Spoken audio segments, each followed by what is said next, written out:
That wasn't my fault. Blame him. That was totally me. Professional!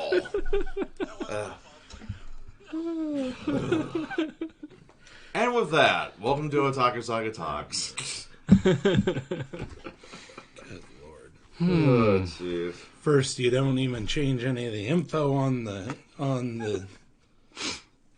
when you do the stream thing. You broke Rizzo.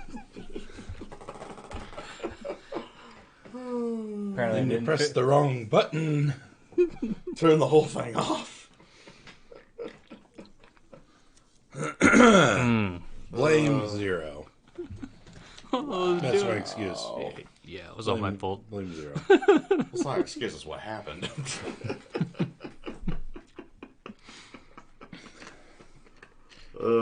There we go. Just in time for Halloween, the horror that is trying to plan out a spontaneous Otaku Saga stream. So can we do normal streams around this time? I wish. I really do. Not every time. Ooh. Yes, the Azur Lane Halloween Some of the artwork. The succubus buffet. Very nice. Anyway, happy Halloween. Welcome to the stream. Kind of rhymed. Not too bad. Also, I like that character's face. Right? I can't even tell. Is that supposed to be Belfast? I have no idea who that is in the background. I know, but it's just... The scared face. Yeah. Yes. Anyway, yeah, we decided to do a first impression stream. On Because why Halloween. not? 5 weeks after. Yeah. 4 weeks after. Oh, it is Halloween. Maybe I should go get in the one costume that I have. Don't worry, you already look like a monster. Hey, I'm just... excuse me. I'm just glad that we don't really have trick-or-treaters around here. Well, I mean... Also, I'm pretty sure that we're the creepy people, so... Nobody wants to come down the dark, long driveway. Yeah, our driveway is exceptionally long, and we don't keep any lights on, so... leading up to our house is just pitch dark. The closest street light is across the street, and because we're at a corner, like there's nothing there up until you get to like the number plate for our house, unless we have the porch light on. And by the time you get there, it's usually too late. One of my guerrilla fighters will blow a blow dart into your neck. You'll fall asleep, and then you'll probably be missing a kidney by the time you wake up. So there you go. That's what happens when you don't donate to Otaku Saga. Patreon.com/Otaku Saga. We need to stop stealing organs. Anyway, speaking of horrific things, let's get talking about some anime. Maybe. Oh. That's a pretty nice jack-o'-lantern. Yeah, especially when they see It's a pretty creepy guy with like big ass swords walking to and from his car with said swords. Oh. Huh. I kind of like the first one better, though. There's a simplicity to it, and it looks kind of smug. But very nice jack-o'-lanterns. To walk in the streets to use flashlights? No, we're all vampires. Don't you know that? Anyway, shall we... I just ate something with pesto and garlic, so yeah. Kind of shoots that to shit. Alright, shall we get started then? Right. I think we should. First up, alphabetically, is Assassin's Pride. Oh, the horror. Which, as everybody knows, we only did watch one episode of. Watched one episode of, checked out after 10 minutes. Yeah. Pretty much. I mean, the first episode did not impress me whatsoever. just the cringe over what's his nuts' attempted English. Right. My little lady. Oh, Ryusei's still watching it. I'm sorry, Ryu. It has not improved. A noble sacrifice. A reactor sacrificed himself for the sake of science.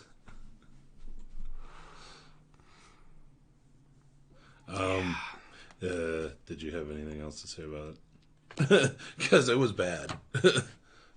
It was bad. There you go. That's it. Next series, please. This anime sucks. I think I agree, to be completely honest with you.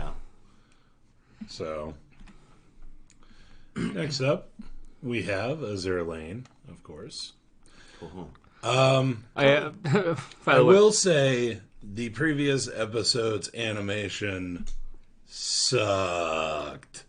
That was rough. But given the circumstances like that could cause an anime to take a week off or give us a recap episode. I will say I'm probably happier they did that than did a recap episode or something like that. Probably. Yeah. I mean, it was really bad animation, but also I'm glad that I kind of had an explanation for it. You know, there being only one key animator on the episode. Well, I mean, the difference in quality was glaringly obvious. I mean, even if we didn't have that context like we did, I'm pretty sure we would have picked up quick that, hey, something's way off here. I gotta give the guy props on doing a whole episode by himself. He fought a losing battle just the whole way through. Yeah. By the way, if you guys don't know, we are going through all the anime that we've watched this season so far, regardless of keep or drop. Right. Yeah. How we think about it. Also, that includes some anime that we don't watch on our live streams. Well, I mean, it includes 3 anime that I watch separately, and 1 episode that the other 2 half watched. Yeah.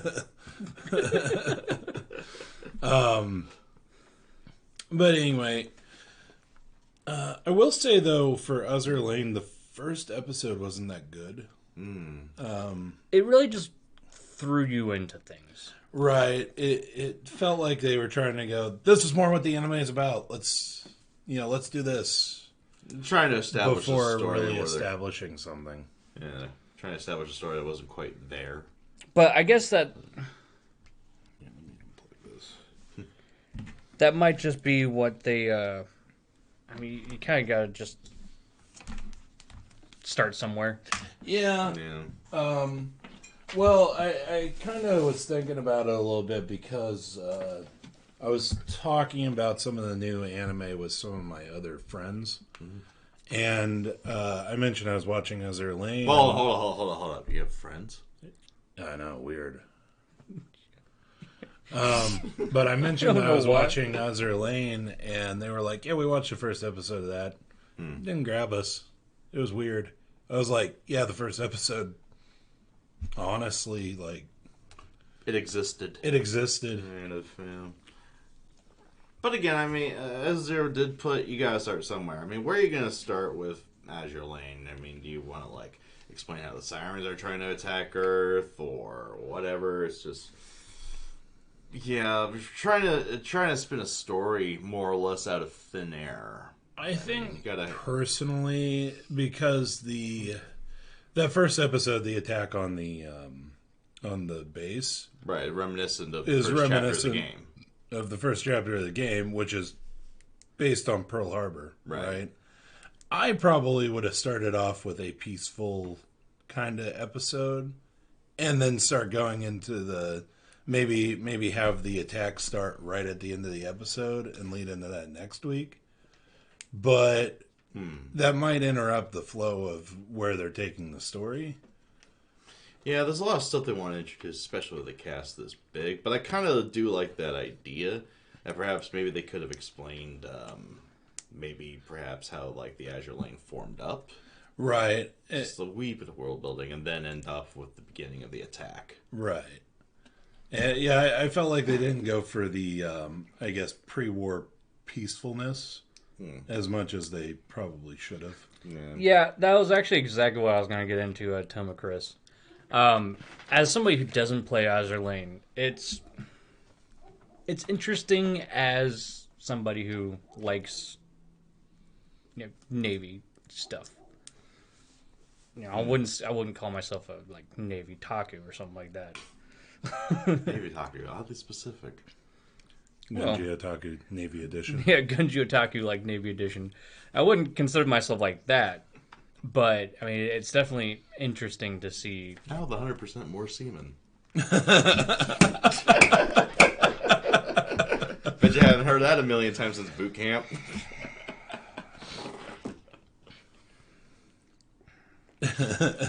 You know what they say about submarines. They're long and hard and full of semen. You know what they say about the Navy in general? 100 men go out, 50 couples come back. That's what I was going to say. What were you saying? As a non-gamer, I can definitely see that it is for fans. But because the character design and the personality design, there's actually personality in these characters, makes it a lot more manageable than your average manageable.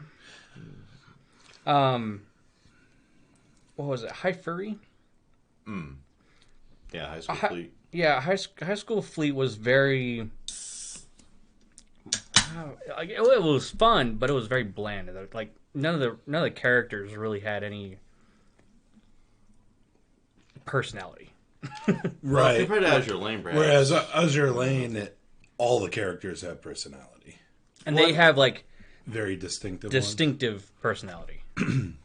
Yes, but we haven't watched a new episode yet, Yamato. That's tomorrow. Hog School Fleet. Comparing Azur Lane to High Furry, it might be close to apples and oranges, because High Furry was pretty much just girls in Panzer with warships. Right. Well, I say that because it was based off Navy. Mm-hmm. It was based off Navy stuff, and it's the only naval combat show that I've watched. Ah, okay, because you didn't watch Conclave. I didn't watch Conclave. Okay. I really wasn't interested in doing so. Yeah, I guess to compare it sort of to Conclave, I could see that playing the game helps me a lot because I already know most of the characters. Most of the characters, their personalities. And there's a lot of fucking characters. Right. There's what at present? Almost 400 plus ships in the game? Yeah, something like that. There's a ton of characters. Also, kind of talking through this, I just came to perhaps a realization. Conclave, and I might catch some heat for this, is pretty much a combination of High Furry and Azur Lane, if you kind of work backwards. Yeah, a little bit. So, put that in your pipe and smoke it. But I can kind of see where you're coming from because I have very limited experience with Conclave. So when I was watching the anime, I didn't know any of the characters. So I can kind of see it from that point of view. Anywho, so I guess impressions of Azur Lane, the anime as a whole. Yeah, I actually kind of agree with Random Internet Weeb here. If I wasn't an avid Azur Lane fan and player, then I probably wouldn't be enjoying the anime all that much.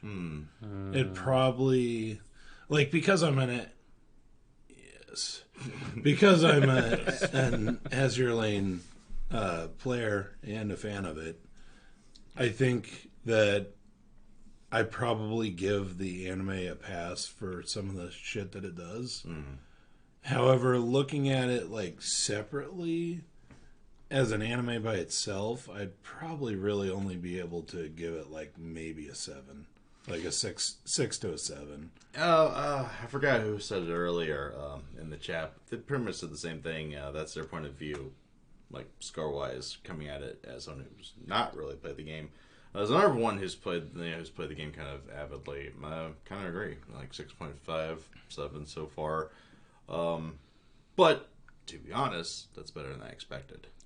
Right. Yeah. I think, from a person who doesn't play the game, isn't a fan of Conclave, so I have no dogs in this fight. I have absolutely no dogs in this fight. I actually think that this is a pretty enjoyable show. It has its downsides, yes.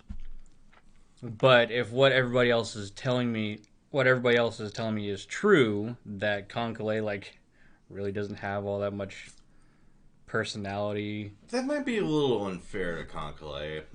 Upon further reflection, I think Conclave is supposed to be just a little more dramatic. Perhaps Azur Lane has a little dash of humor in it. Look at what Tony Pizza Dude put in the chat.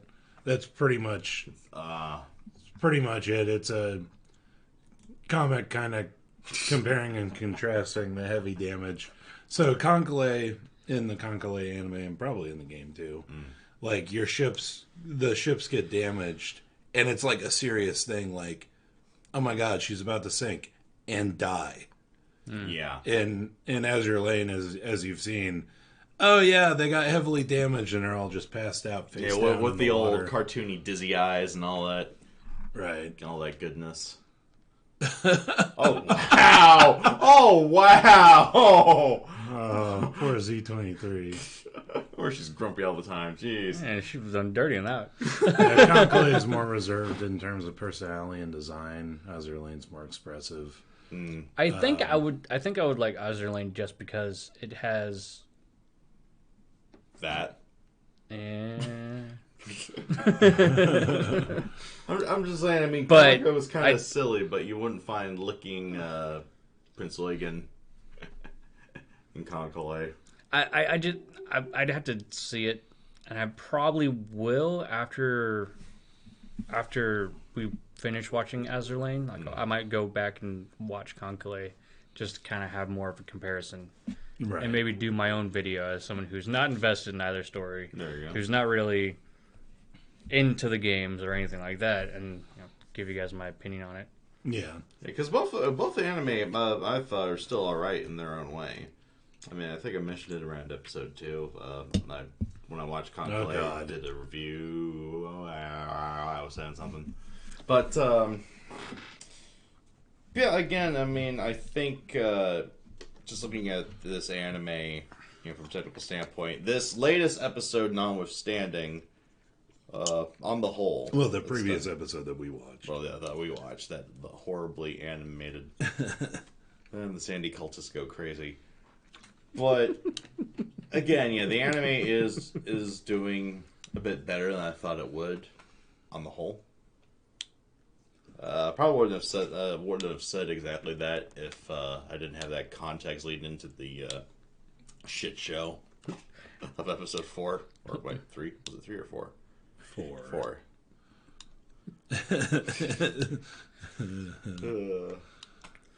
So memeable. Yeah. Actually, agreeing with Random Internet Weeb there. Azur Lane is a lot more memey. They use a lot of memes.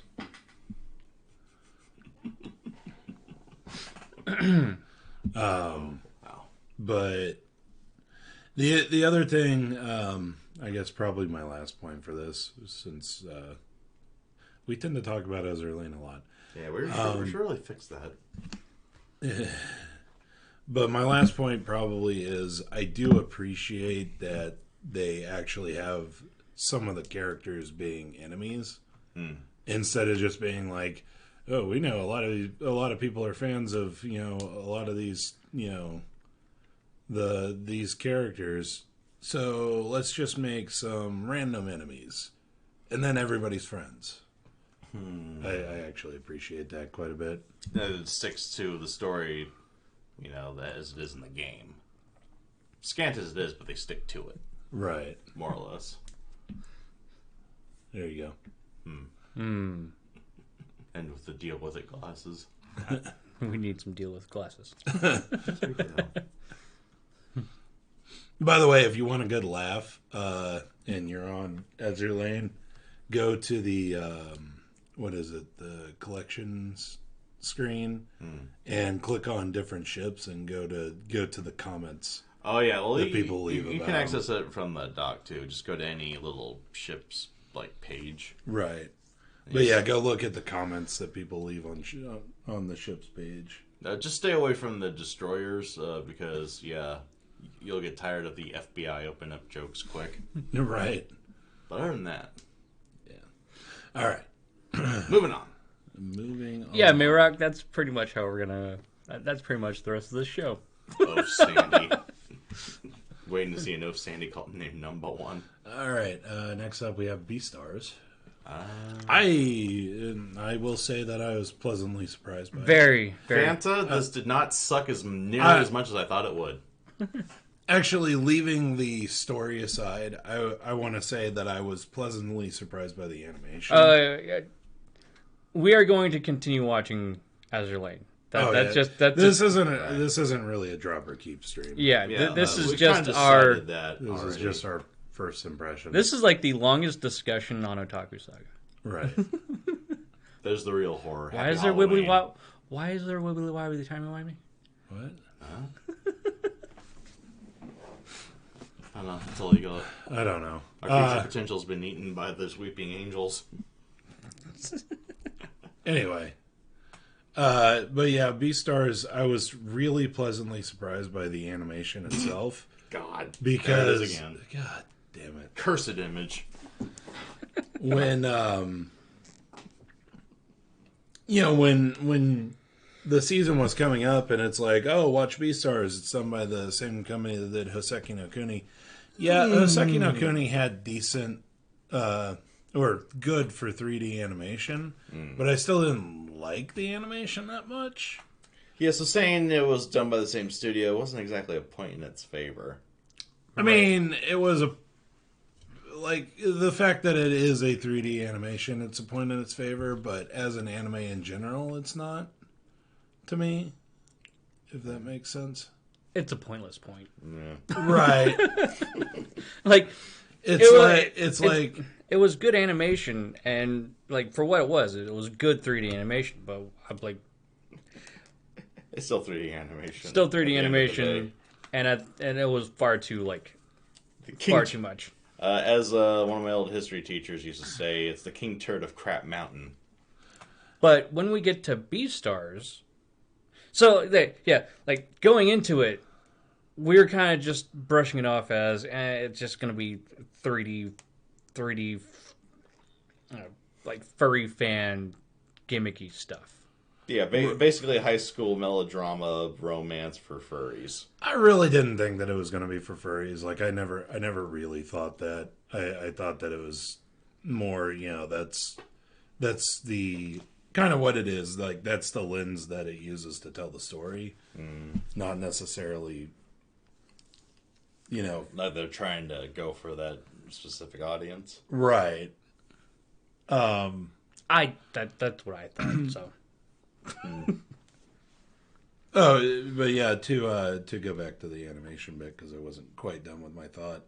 But yeah, Beastars, what is it, Studio Orange? Yeah. Mm-hmm.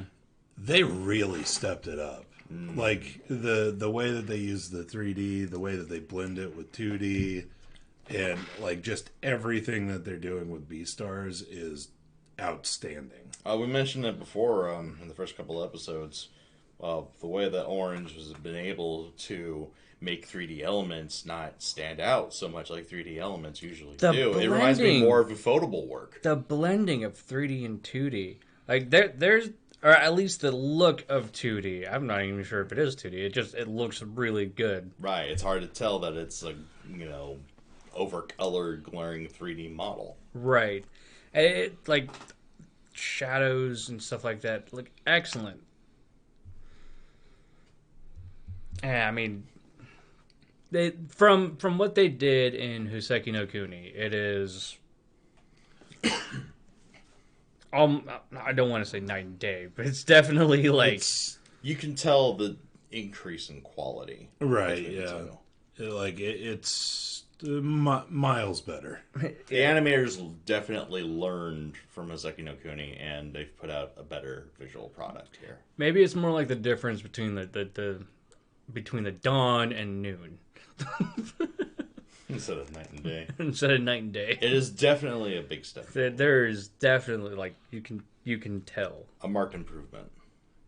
Visually. And like in the last episode, yeah, the fur.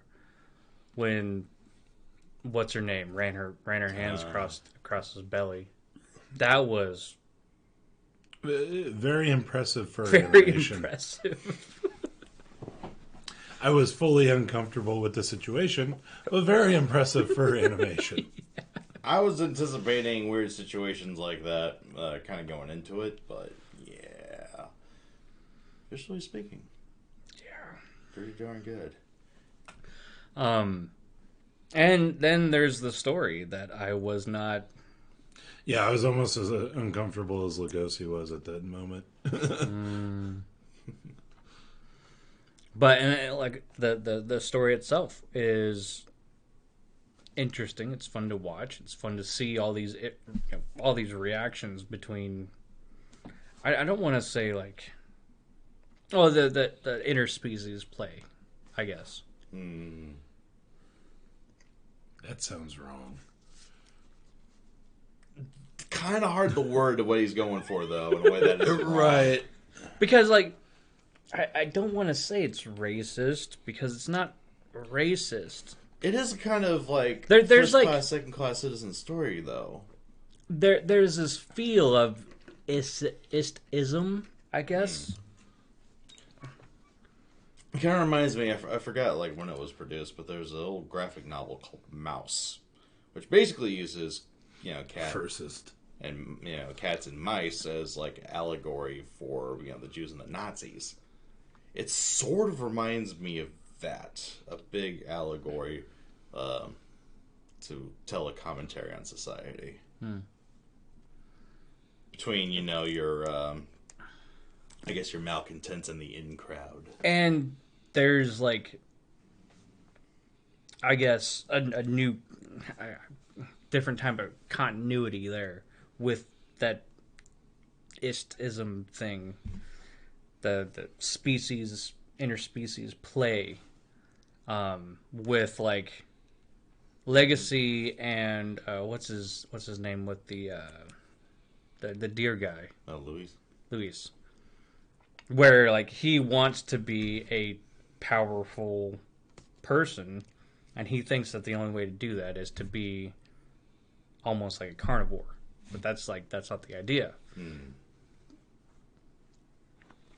So not just an allegory for again the in crowd and the outcast, but also in terms of personality, which is actually a really big a big thing in Japan. To look up the phrases carnivore woman and herbivore male. I also do find it interesting that it seems like the ones that are more outcast or whatever are the carnivores. Right. Normally, if you're using, like say, look at Zootopia, using the, animals as a allegory for racism or whatever, they use the herbivores as the ones that are downtrodden. Yeah. Or at least in the right, more or less. Well, yeah, the ones that are in the right, but also the ones that at the start of the story are, what's the word? The ones that the totally not racism is against, right? Yeah. Also mouse, and thus I will continue to use that phrase. More and more uncomfortable. Please stop. And it's because of that I say fuck this series for existing. When you think about it, what do you really want to call it? Because it's not. I don't want to give it a lens of racism because that's not really true. I wouldn't call it racism. Actually, it's more. I don't really want to say classism, because they're all not. It's not like they're poor. It's not like they're rich. It's not, it's not that type of class system. So, I mean, the only real interspecies communication, the interspecies play. That's the only real way. Interspecies communication, I like it a little bit better. Interspecies interaction. Play just sounds sexual is my problem. But I'm not going to say interspecies interaction every time. I almost said interspecies relations, but then that would still be as bad. I'll just call it ISP. ISP. 404, your punchline was not found. Anyway, wow. But yeah, Beastars, I'm definitely enjoying it. Oh yeah, and we'll definitely, especially it's good. I can't say I'm enjoying it per se, but technically speaking, so far, especially visually, the story, the characters have a lot of depth to them. Generally speaking, it's pretty good. I will never say I'm enjoying it though, because I'm not a furry fuck. Anyway. Anyway, moving along. We have... Oh, yeah. The Boku no Hero Season 4. The hype train has slowed down. The hype train's really slowed down for me. Like, I'll be honest. Boku no Hero is probably the only series that we're still watching this season that when it comes up, I'm like... Like, I don't know. Like... A surefire way to say that it drops on the way. No. I'm not dropping it or to anything. Be fair, series that we've kind of dropped, as I've sort of called it, by pocket veto, that's exactly how it's gone down. Right. So. Right. A lot of the series on our backlog, it's usually we go and it's like, hey, that aired today. Do I really though? There's a reason why we don't typically watch long series. Like the longer series, because like say with Shokugeki no Soma. Yeah. Well, Shokugeki no Soma has been more of the same since day one. Right. Boku no Hero though is starting to get kind of samey, I think, with this arc. I think, right. I mean, where we left off, I mean, Deku and Overhaul finally meet up. I think it's going to spice up a wee bit, but it's not going to have the same impact as the previous arcs. The entire episode was just a 3 minutes like skit with Night Eye. Night Eye. Oh, you're talking about the previous episode. Yeah, like that's all we had. It was literally. Well, I mean, you look at some of his other tests, I guess, like when he met Gran Torino. That's all the episode was. So it's not like it's completely out of left field, but. And it's almost still a shonen series, and it's almost like Night Eye, like he kind of leaned on that. This is exactly like Gran Torino. This is exactly like Gran Torino. Right. Yeah. At the end of the day, it's a shonen series, and it's going to follow some parts of the winning shonen formula. Yeah, which is obstacle, overcome obstacle. Okay, glide along for a bit. New obstacle. Yeah, pretty much. Repeat ad infinitum. Well, Ray, we're also, despite us enjoying this stuff as we watch it, because I mean it's still enjoyable, right? But as soon as the episode ends, I was saying something. Momo and her. Double up Momos. What was I saying? I know, right? As soon as the episode ends, we all kind of go into this like mini critique mode, and that critique is mostly like it's shonen series, and shonen series have shonen series gonna shonen series. Just like we had our spats with Kimetsu no Yaiba, just same way we had our spats with Shokugeki no Soma. I mean, it's shonen's gonna shonen. There is Shonen's gonna shonen. Yeah, that should be on a shirt. There is one thing that I could say that, just kind of about shonen series in general. Part of the reason why I don't typically like them. Hey, there's Bubble Girl. 10 out of 10 would tickle.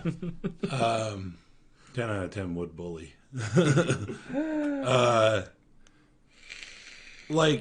I'm a guy who typically likes the more slice of life animes, comedies, stuff like that. Right. So with shonen series, a lot of times you'll get little glimpses of what's happening in between them getting ready for fights. And that's usually why I don't like the shonen series as much, because it's like, okay, build up to a fight, and then a long, group of episodes of the fight. And then you get a little sliver of what's actually going on in the world, the world building, and then build up to another fight.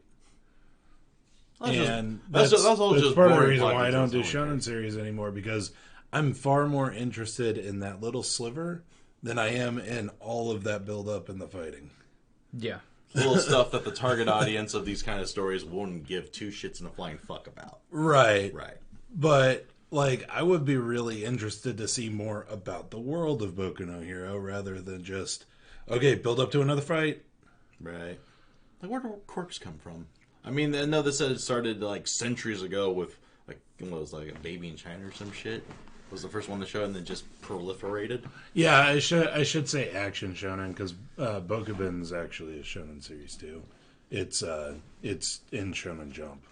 Okay. Now, when we say shonen series, I'm talking more about the action. Specifically the action fighting shonen series. If it's a genre that if an anime were made in that genre around the early 2000s, it would invariably feature a blonde-haired superhuman protagonist. Right. So that's what we're kind of talking about. Yep. I actually got the Shonen. Got the design here, so I have outlines of Goku, Naruto, Ichigo, all the way up to I guess Tanjiro's the shonen hero du jour of the current year. Yeah. And then just have silhouettes of all of them underneath Shonen. But the stuff going on behind the scenes with the Villains League is more interesting to me. Yeah. That showdown with Overhaul and his crew versus the League of Villains. That little scene, at the end of episode 3 or season 3, beginning of season 4, was much more interesting than Deku. The whole thing regarding Deku's internship, I think. And screw you, fanatics, and your fucking outrage over dumb shit. Yeah, I've seen a lot of really dumb shit from. Let's face it, people who probably don't even really watch the show anyway. Over what? So they got pissed off that they killed off Magne. They killed off a trans. Because Magne's a trans. A bad guy killed off a trans. Like a legit... And then they got pissed off about the whole thing with Bubble Girl being in that contraption because they equated it with rape. Right. I forgot who we were dealing with here for a moment. Yes. Here I was thinking perhaps they were capable of rational thought. Silly me. Not to mention what. Oh, that's your first mistake. What was her face? Right? What's her face with the top 3? Oh, damn it! What impression she made? Oh yeah. What's her name? Because Airhead big boobs. In the manga, her boobs don't look as big as they do in the anime. Yeah. Well, okay, that's a common sin of anime. Right. But, they freak out and they're like, oh my god, Jess, I have big boobs? You're so disgusting. Yeah. They ain't gonna like Konosuba then. But, yeah, it's so stupid. I've seen so much of it over the past few weeks. I'm just like, please, just go away. I try to stay away from sites with that kind of drivel, honestly. Well, I watch a lot of YouTubers that tend to cover that kind of stuff. So. Yeah. A bad guy did a bad thing? What? No. Right? Like villains killing people? Oh, the nerve. I'm more impressed by the fact that they killed off a named character. Yeah? To be completely honest. Killed off a main character, maimed or another. named character. Killed off a named character, maimed another character. Yeah. Yeah. Like, that'd be something that... If we're being completely honest here. That was a pretty intense way to kick off the new season. Right. Yeah. Anyway. Don't give a damn if it's a trans character or not. I mean, that was a hell of a plot twist. Mm. Yeah. And again, it made that little scene much more interesting than anything Deku's done so far. So yeah, more villains, please. Okay, thanks, bye. Yeah. Anyway, so... Overhaul is cool. Need more of him. Yeah. Deku, hurry up. Although, I must say this in Deku's defense, and we're starting to hear the old Deku. And we know now like this is a retelling. Older Deku? Yeah, this is a retelling of Deku's rise to the top. So right. it is good that the stories reveal that there is more depth to Deku than just your standard sniveling shonen protagonist. Yeah. So that's points for, I think. Some people say that Overhaul was transphobic. He was killing somebody. He killed somebody who tried to kill him. Yeah. He killed somebody who stepped up to fight. Right. That's all. So, period. That's all I really want to talk about. That stupid argument. Moving on. Yeah. So with Boku no Hero, we're still gonna watch it because it's Boku no Hero mainly, but I will say like the shine has worn off for me. I don't want to say don't be surprised if it goes the way of the dodo, but well, fortunately we're watching it on streams, so that kind of forces us to watch it, which is part of the reason why we're doing streams. Right. Because stuff that we've put on streams, we haven't like none of those series have we fallen back on, and it's more of a definitive. We are dropping this, or we are watching it. Right. Yeah. Which, if anybody out there was ever wondering why we moved to live streams, that's why. Well, I mean that's part of the reason. Part of the reason. I also enjoy it better when we have the instant feedback while we're doing the reaction. I'll say, I mean, instant feedback, ease of production, just getting here and start. Never on time, mind you, but getting here and start. We've been pretty good this week. I don't know. Okay, fair enough. This week. Anyway, so let's go ahead and move on. We're always late by Japanese train conductor standards. Yes. 30 seconds too late. All right. Anyway. So next up we have Bokuben. More of the same? More of the same, but I mean, obviously I was a fan of the manga. I read the manga before they even announced that it was getting an anime. So, well, there's the reason we're watching it still. Well, I mean, there's a reason why we started watching it in the first place, but it is a fantastic harem romantic comedy. You, Ryu, you are what's wrong with this? No. I mean, I've said it quite a bit. Like, sometimes the Sensei fans annoy me as far as the fandom goes. Shop of Rizzo living the dream. You are what's wrong with this fandom. Oh, jeez. I'm just kidding, Ryu. We love you. Don't worry about it. But,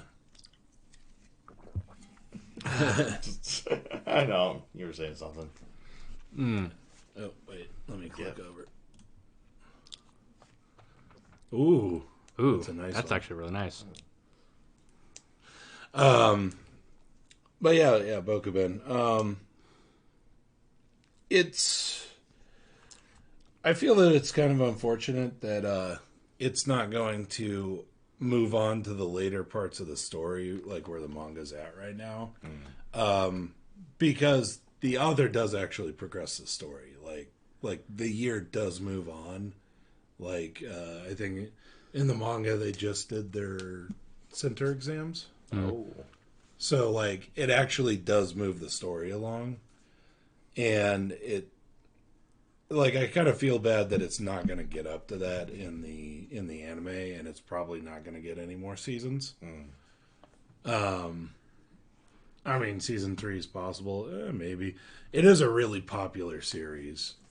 Probably because all the characters are enjoyable. Probably because of all the sales from the Sensei fans. But names in German, spoken Japanese. We're not talking about Azur Lane now. Something. The second character is like love. Something. Let's see. High quality waifu equals sales in Japan. Yeah, probably. The other thing I think for me is that I don't find the main character to be insufferable.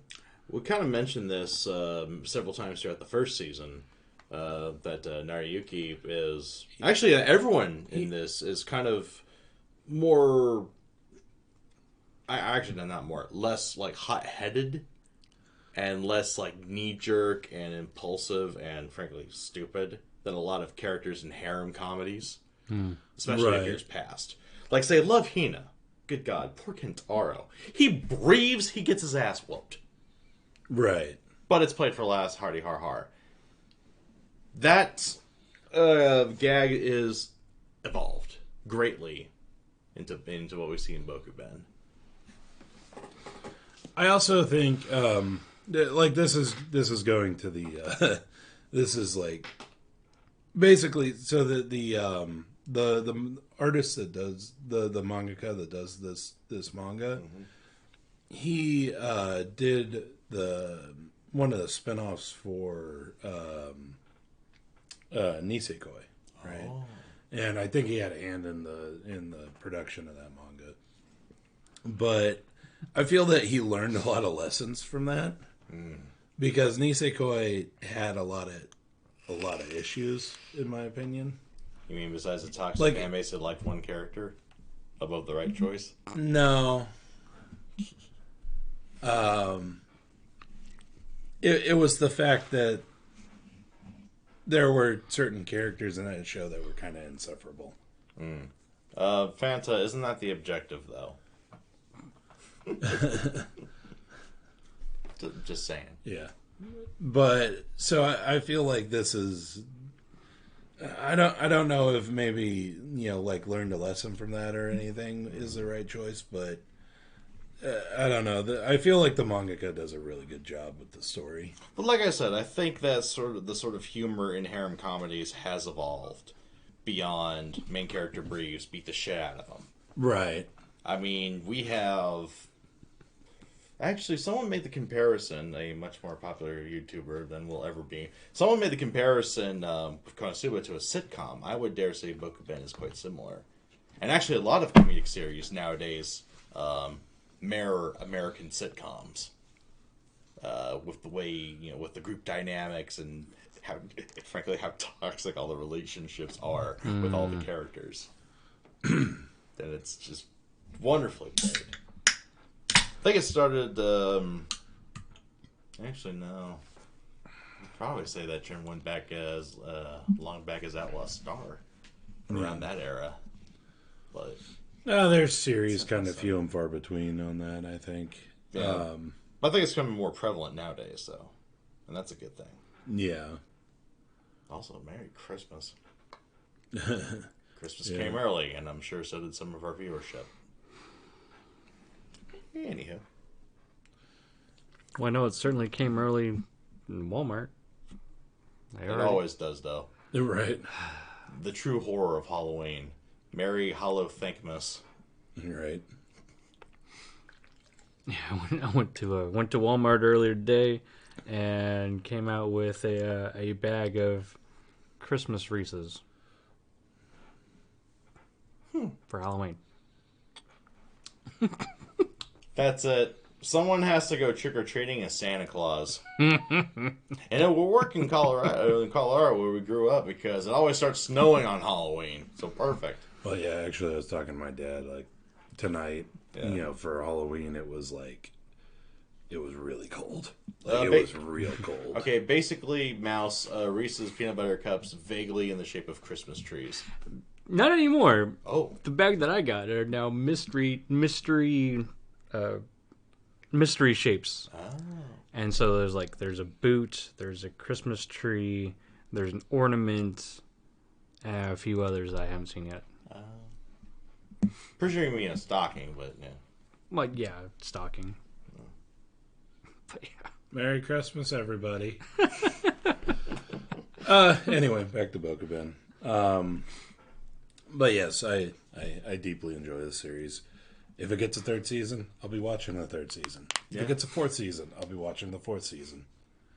If they decide to animate it to completion, I'll watch all of the anime. Yeah, I mean, enjoyable. That being said, there's still too many Sensei chapters. Like, I get that she's the most popular character, but you don't have to make every other chapter a Sensei-focused chapter. Again, toxic fans influencing the outcome of a story. Yeah. Compared to Nisekoi, again. Hit him for you. Why? Because he said there's too many Sensei chapters? I agree. I'm sorry. I like Sensei well enough, but it seems like every other chapter is a Sensei chapter. Perfectly balanced, as all things should be. Yeah. A little more balance would... Oh, he said Merry Christmas? Okay. No. He said Merry Christmas before November 27th.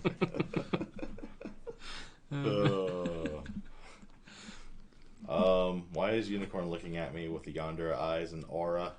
Yeah. Anyway. That's a weird gif. Get on with it.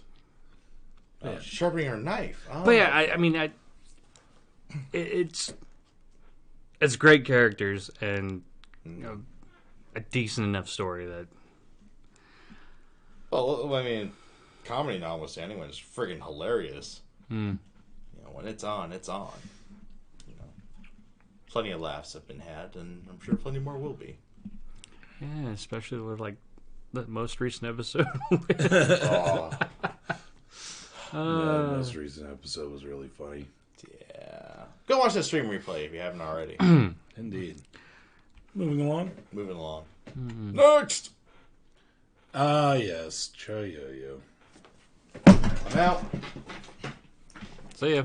Fuck this anime for existing. But this is the point where you get the rail on it. It's a natural aversion I have to this pile of shit. Okay, how to improve it? Because we're talking about first impressions here and whatnot. How to improve it? My first impressions were made very damn clear that this anime shouldn't exist. But how to improve it? Make it all about the merchant. Right.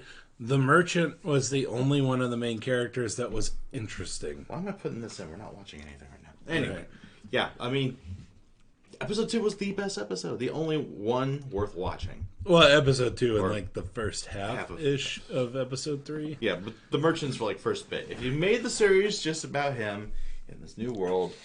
Dude, that'd be epic. That would be awesome. It would be everything I wanted out of Outbreak Company. If you remember that one. You just say you have the business intrigue. You have that they have that, I guess, our world wisdom kind of coming into a more primitive fantasy world, kind of like Gate. It just yeah, like the great overall. Yeah, just like the other series that were, Law Librarian. The vast amount of knowledge being brought into this very primitive world. And it just in this case, it is a very shrewd, crafty entrepreneur. Yeah, would have loved that. Be a great seinen title. That would have been great. Every other character of that main cast should just fuck off. Yeah, pretty much. So there you go. That's how to improve Choyoyo. Especially, you gotta get rid of the magician. Fuck the magician. Yeah. Well, the illusionist. Deus Ex Machina.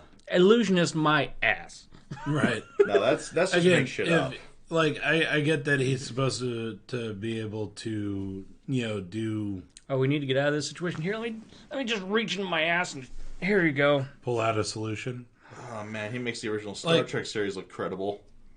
Like, show how he's doing something instead of just being like, it's magic. And all of a sudden, everyone's safe. It's an illusion. Just like they did with the merchant, they showed bit by bit what he's doing. People like a reason for things. This little short of bastard just shows up and everything's fine. No, like Penn and Teller the shit. Explain how it went down.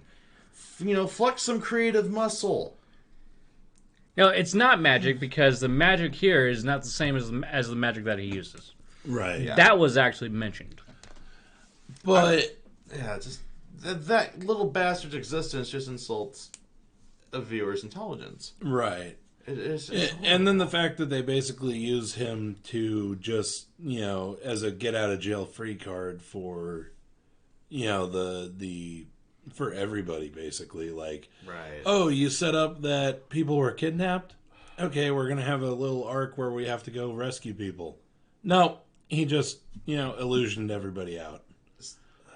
Just no. It's almost as if that character in particular was an afterthought. Right. Illusionists are good at escaping. That means he can escape anything, even without any prior setup. Yeah, tell that to Houdini.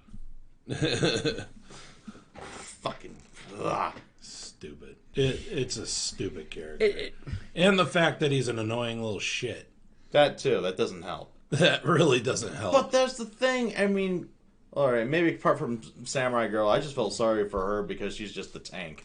But everyone else in this series... This is our time to beat dead horses. This is probably the last time they'll be able to beat this dead horse. No, I want to Maximum Inferno this dead horse, just to make sure. Twice over. Maybe just meteor it too. Yeah, another meteor just in case. Yeah, right. Yeah, we go 6 say on these fuckers.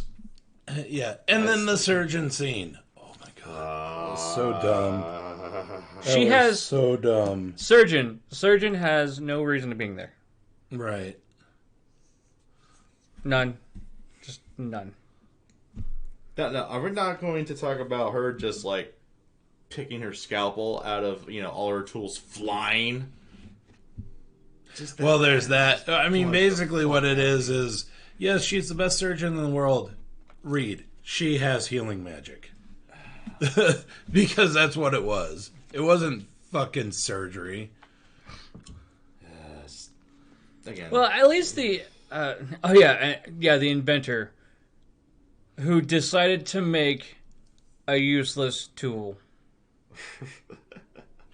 Well, I won't say useless tool, but you could there are more useless things that she could have made those shovels out of, or some more inappropriate materials that she could have made those shovels out of, but they would have been breaking down, especially with the fact that they were digging on the shoreline of a lake which has a lot of rocks. They would have been going through a shovel after every third shovelful. I know. Don't you know you have to punch trees and make shovels out of wood? It's the only way to really get started. Right? Yeah, go punch some wood, bitch. Just, no. But yeah, I mean, every bit of screen time for just about every character, with the exception of the merchant and again Samurai Girl, because I felt sorry she was there. She's just there to be a tank, so I can't really hold that against her. Actually, that's exactly it, Captain Black Eye. Except for the merchant, every other character just feels like, oh no, they're good at it because magic. Because lack of logical explanation and lack of effort in writing. Politician dude, he magics the politics. Yeah, define the Constitution and being an elected official as a minor. Or just, no. Ninja, she has ninja magic. That's how she does everything. Yeah, no backstory, no nothing. If it showed her, say, training in some, a little far-off ninja dojo or something, that would have given Shinobu more credibility as a character. Just a little bit of backstory. A little bit of effort. A little bit of writing. Why did we watch it in the first place? I don't know. It's an isekai, and the writer did Rakudaikishi. Which we really enjoyed. Yeah. But yes. Stella is still one of my favorite groups. But damn, talk about a sophomore slump. No joke. From Rakudaikishi to this bullshit. Oh, right, yeah, she's a journalist, not a ninja. She has journalist magic. Yeah, right. That may be the lamest thing that I've ever fucking said. Just journalist magic. Fuck this anime. The magic of fake news. Anyway, yeah, let's just move on. Move on. Nuke this anime and then give it two meteors just to make sure. Right. Yeah, if I had to put it on point rating, like 0.5. Dokuro. Give it a skull and crux. No. I'll give it 1 point for the merchant. I'll give it a Dokuro because the writer didn't have the sense to make the story about him. It has a few points for animation. Like the quality of animation was good. The merchant was decent character, and if we had better character like story plots with every other character and like showed what they do, how they do it, their setup, all that shit. Cool, that'd be great. But you didn't, and then you fucked it up by like completely ass pulling your entire economy. Just pulling it out from under everything. Again, I mean, whatever because it was really stupid. Whatever few highlights there were to this anime, all were negated because of how shit it was in every other aspect. Yeah. Dokuro. All right. Out of 10. And we're done. And we're done. Anime for and we're done. And we're done. One more meteor, just in case. Ah, yes. Konolucha. Konolucha. Maybe you should turn that meteor into a suplex. Suplex. Oh, there we go. This is what you get for not writing a Rakudaikishi sequel. I will say, Konolucha is... Continue. Well, it's a very funny series, and I am enjoying it a lot. When you compare it to the author's other work, it's not as good. Like it's not that good.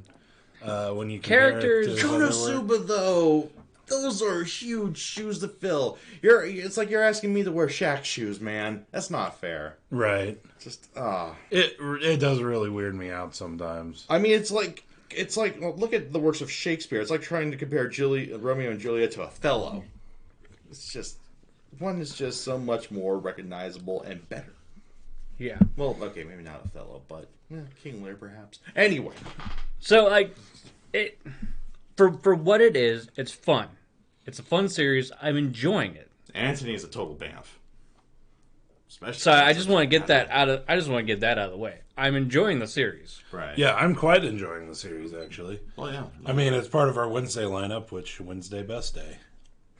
But when you take a step back and you actually look at it, it's just not like, with the exception of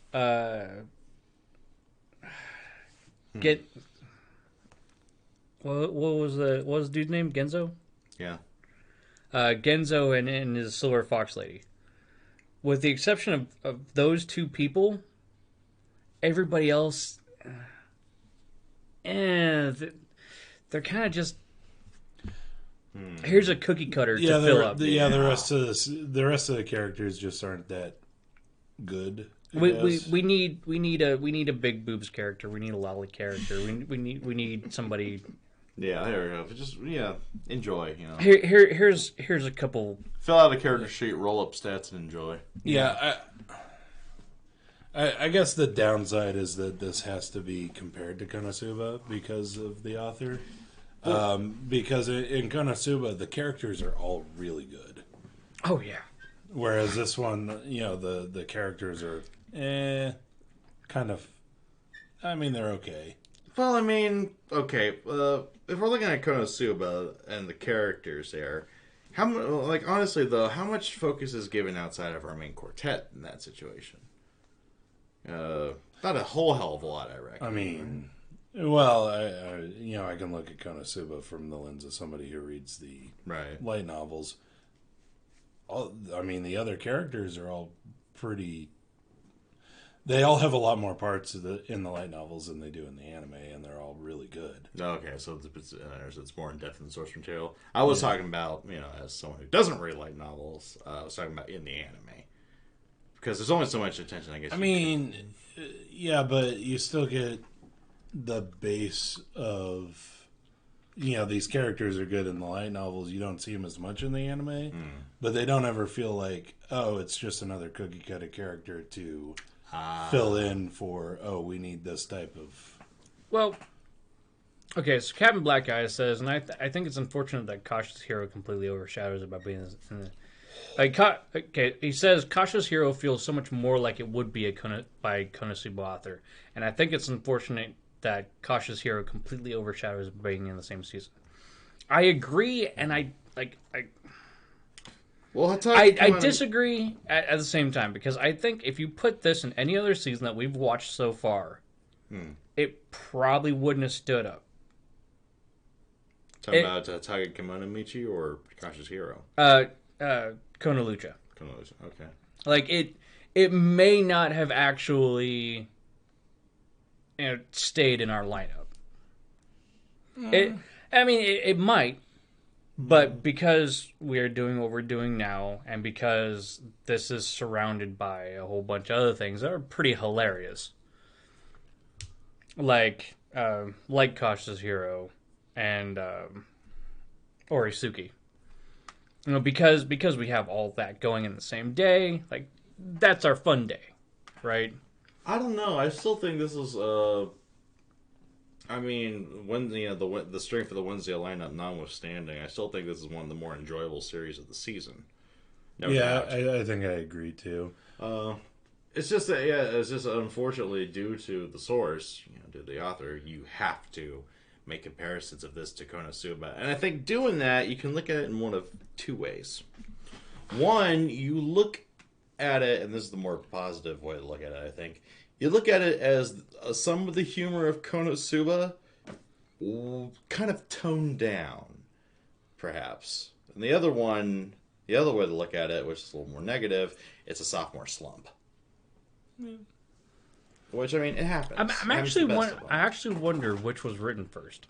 That is a good question. Was Konosuba written first, or was Konosuba written first? Because if this was written first, that would kind of make sense why. You would see hints of the author's sense of humor, but then you could just say, Konosuba expanded on that. Konosuba came out first. So that doesn't make sense. Well, again, you could you could look at it as maybe some of the author's best ideas went into Konosuba. Maybe. Yeah. And he didn't want to rehash Konosuba. So. Yeah. No, we're talking about the light novels, not the anime. Oh, this is a manga? It's manga, not a light novel? Okay. Yeah, but which print... which anime source material came out first is what we should have asked. I think he's saying Konosuba first. Anyway. But, every other character just doesn't seem as vibrant as our main two characters. That's the only gripe that I have, is everybody else just kind of... The interactions is a little flat. Yeah. Konosuba's greatest strength is the toxic relationships and the interactions between the four main characters, or the characters and the outside world to a limited degree. You don't quite have the opportunity for that in Hataga Kimono Michi, because it's pretty much Genzo versus everybody. And it's Genzo's world, and everyone just gets... Well, they have to live in it or get suplexed in it. Right. So, with that dynamic, you don't get just the organic gags and laughs as you do in Konosuba. Yes, you get suplexes plenty, which are funny, but it's not every time, and because if it were, every episode it would get stale real quick. Fast. Yeah, it'd kind of be like a Brock Lesnar match. I'm just saying. Anyway, we should. Lack of balance. Lack of meaningful interactions, I'd say. I think it's more like that. I mean, what are we doing right now? Like, we're just kind of sitting here on chilling on Halloween night shooting the shit. No, I mean like in the show. In the show, like the last episode was just kind of like, hey, we're doing story adaptation's poor compared to the source. We're doing stuff. Well, it was also a transitionary episode, bringing Mao into the world as well. Could I have more Princess Butt? Princess Butt Money. Could I have more of her? In due time. That was. Don't worry. I want more of. I want more of Princess Butt than I do of Dragon Lolly. Damn you, Ryu! I get that reference. I have most unfortunately get that reference. Anyway, I think we should move on. Yeah. We're starting to go on a little bit about each of the series. Yeah, there we go. But yeah, I am enjoying kind of legit. I'm enjoying it. I'm just like, there's some issues with it. There's some things. It's no Konosuba, and it's designed that way. Yeah. So, all right. Moving along. Don't bully her. Suplex her. Make her tap. Yes. Law Librarian. Okay. Immediately, when we saw it, I'm pretty sure... It's a lot better than I thought it would be. Yeah. Because I always heard that the light novel was really boring. But you can never really trust that because some people are like, oh, there was no action, it was boring. Well, these are the types of things that Boruto was a good move to... Oh, God. I'll try and stick mine. But I think they do a good job of, like... reading Rainbow Flask. I think they do a good job of, like, the character has a goal. She's actually trying to achieve the goal. However, reality is often disappointing. I'm sorry, I gotta say right there. Pillwalker, no, that would be LeVar Burton bringing back his Geordie LaForge goggles from Star Trek and then blasting rainbows out of him like a gay Cyclops. That needs to happen. Artist Alley, make it happen, y'all. There you go. Don't worry. Come on, Internet. How could you have failed us? We're from that PBS Generation 2, bruh.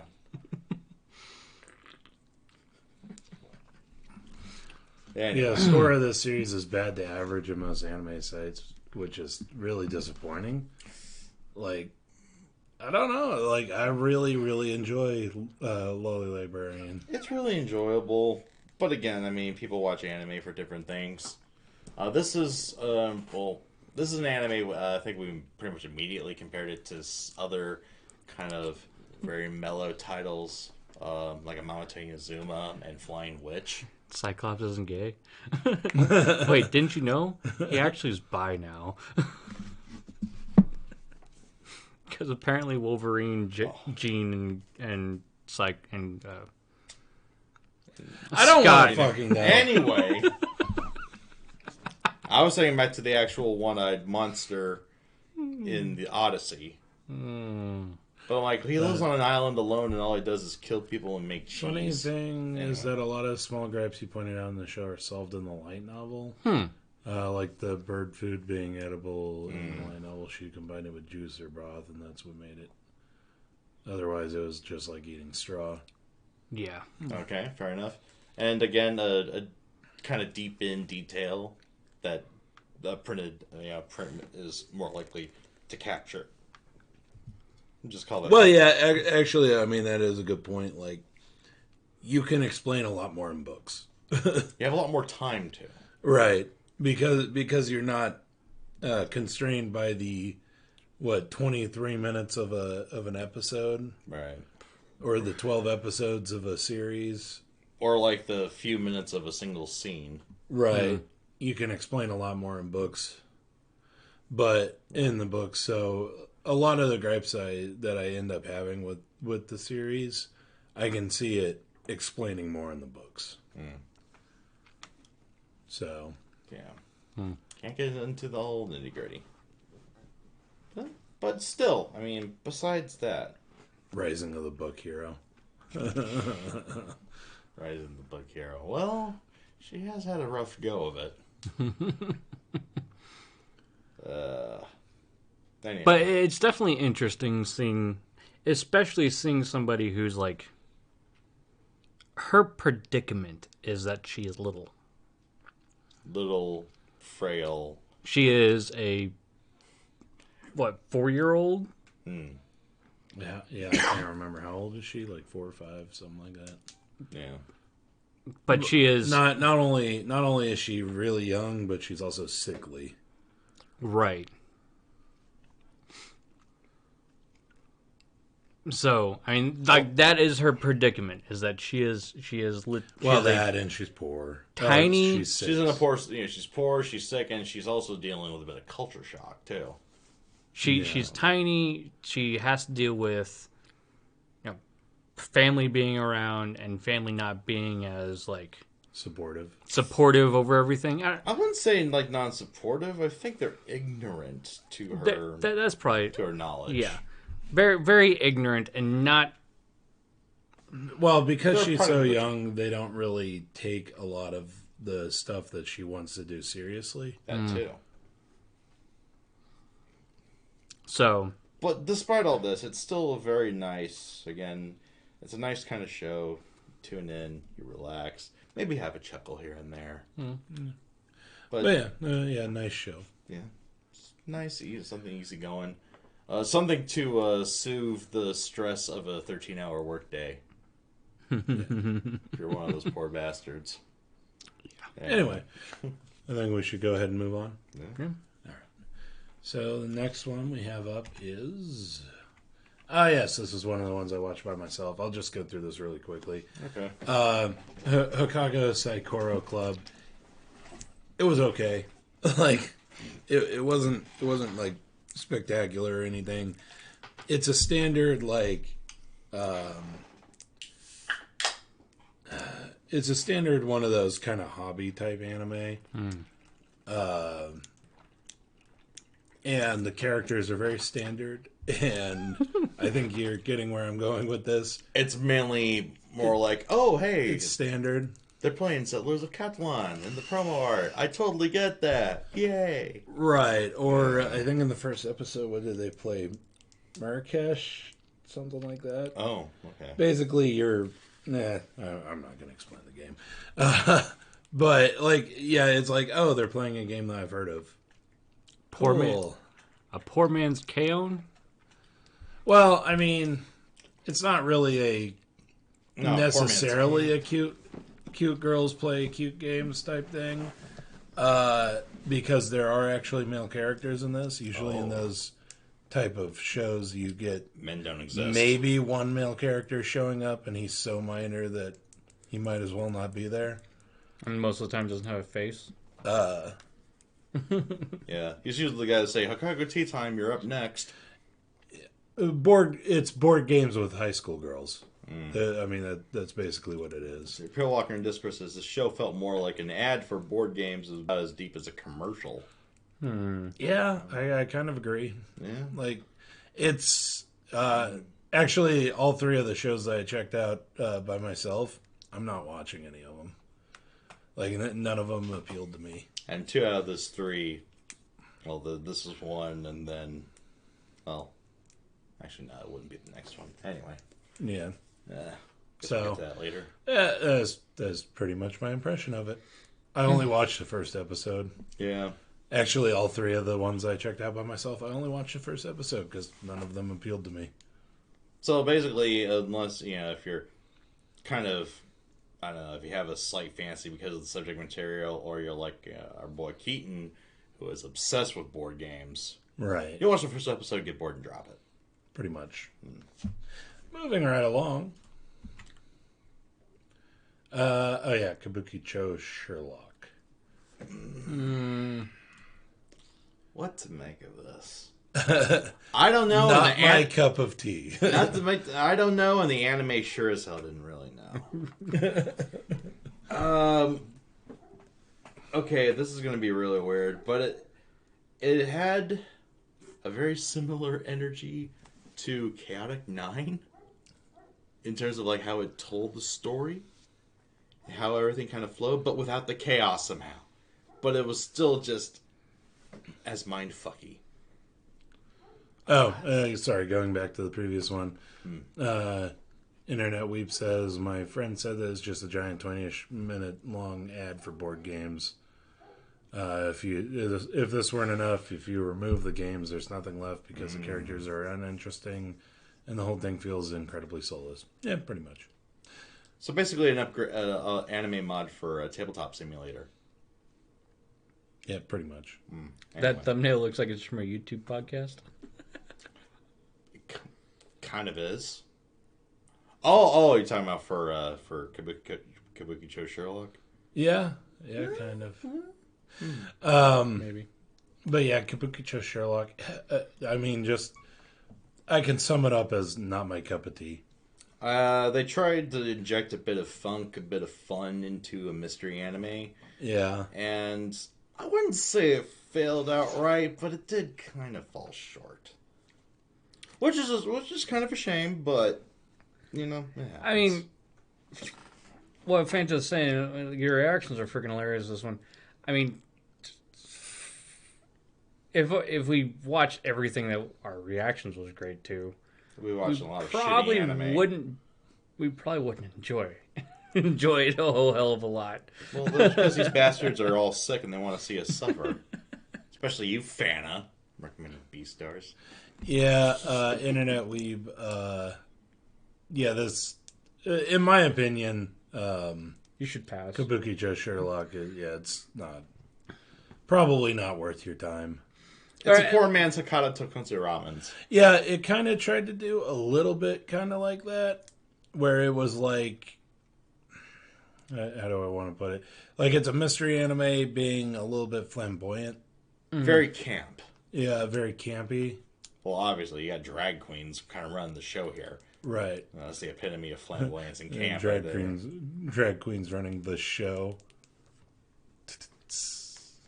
Yeah. That was unintentional. I know. That's why I had to point it out. But yeah, so... I mean, that's basically why we dropped it. We didn't enjoy it. They gave it a funk overdose. Yeah. Oh, jeez. No. I had a weird analogy cooking up, but yeah, no. Yeah. Moving along? Moving along. Okay. And also the way that he, like, the story that... I forgot what kind of playwright that he was trying to... Oh, you're talking about, what was his name? Sherlock? Yeah. He was doing a Rakugo routine. It's a form of storytelling that relies heavily on puns, a bit of wordplay. Right. Sort of comedic improvisation. That he did not do very well in. Yeah. And that was... That just kind of killed it. Really. If that's how every episode was going to go, yeah. Yeah, this made it look like a cheap gimmick instead of a genuine attempt. And the other thing, as Fanta said, there's no way we're going through a two core of this. No. I mean, yeah, one core would have really pushed it. I think we were checked out partway through episode 1. Yeah. So, yeah, no. Anyway. Moving on. Oh, yes, another one. This one, actually, funny enough, both Zero and DK watched about half of the first episode with me. So what's your thoughts, guys? Boobs. Boobs. Yeah. That was my impression of the first episode. Boobs. You are boobs. I will admit, like, the boobs were very well animated. Well, the characters are decently designed. Like, by the way, don't post any of the images of them topless in the chat, in the Discord chat, please. Please. Yeah. Don't do it. We would like to stream on air. Well, okay. I really did like the jet ski, like, design. I liked the design. I liked, I guess, the idea of the race. It definitely didn't feel like it was implemented well. I don't know. If they tried to make it more like the Jet Moto video games and actually just focus on the racing instead of like having the shooter there. Because basically all the shooter's there for is long distance spanking. Come on, look at that first race. That's exactly how it went down. Yeah. And I mean, yeah, I get it. It's an ecchi, but an extremely ecchi kind of Yuri anime, but still. If they made it more about like just futuristic jet ski racing, like the Jet Moto games, it would have been a lot better, I think. Well, Yamato, if you've actually watched the first episode, there are actual tits. Yeah, like straight up, uncensored. Uncensored. And very well drawn. Yeah. I want to point that out. They were very well drawn. Usually with anime, when the characters are topless, the nipples look like pasties. Like they look like they're stuck on. These were actually nice looking. Yeah. Do not post them in our chat. Do not post them in our chat. Research them if you must for science, but do not post them in our chat. Yeah. You can post them in not safe for work. Not in the discussions channel. Post them in not safe for work. There you go. Yeah. Right. We have a dedicated channel for smut and ecchi. So, the anime itself sucked. I mean, it's the main character. It's set up like one of those, sports anime with the female, with the female characters. Like, you get the main character moving to the town that she's in, right? And she is interested in this sport, and she has some latent talent at the sport. And she meets up with her partner or her teammate in a weird way, and then they find out that they're roommates, and then they end up teaming up against a straight from a 90s sports movie group of girls, an enemy team that is up in your face about being like the best. Yeah, being the best. Oh my god, it's 4-Rhythm all over again. I think 4-Rhythm did it better. Yeah, I think 4-Rhythm did it better, but basically it is. Like, there's that, or what was that one, volleyball, the beach volleyball one that we watched the first episode of? I mean, it was basically that. To be fair, it would work as a video game. Not as an anime. I actually think that would be a good video game. Actually, I thought it was based on a video game, frankly. Yeah. It just seemed too game-like. It's not be. One of the points that actually kind of bothered me, like it would have been that one point if we were streaming it or whatever. When they cleared out the river. You don't clear it out 10 minutes before the race. You clear it out like 1 minute before the race. 10 minutes, that would have been advance warning. Like you clear it out. Those are houseboats, and they. Sorry, go ahead. 2 days before. Right, yeah, you clear it out way before. Those are houseboats. They were moving like they were freaking. What do you call those? The racing boats. Yeah. They were moving like they were freaking power racing boats. Actually, speaking of power racing boats, there's a manga about what's it called? Boat race. It's legalized gambling with miniature power boats. There's a manga about that called Monkey Turn. That would make a much better anime than this. I think. And then the scene where the main girl was wandering around the town, but that's another thing that kind of annoys me about these sorts of anime. The character moving to the city that she's moving to, but first she'll wander around the town instead of going to the place that she's moving to. And somehow meet every one of her rivals along the way. Yeah. And speaking of her rivals, holy shit, pick your cliche, ladies and gentlemen. We have them all. I was about to get to that scene. When she's wandering around the town, and it's like, she meets all the rivals, and it's like, You know what it kind of reminded me of actually was was it Asterisk Wars that was kind of like that, where it was like every school had a gimmick. Yeah. Yeah. That's kind of what it reminded me of. It's like, oh, this is the oh yeah, we have the Chinese martial arts school, the Yamato Nadeshiko school, and this is the foreigners that don't understand Japanese culture school. And here's the school for the big dicks. Yeah, for the big bad of the series. Yeah, fuck. So I'm like, that really annoyed me.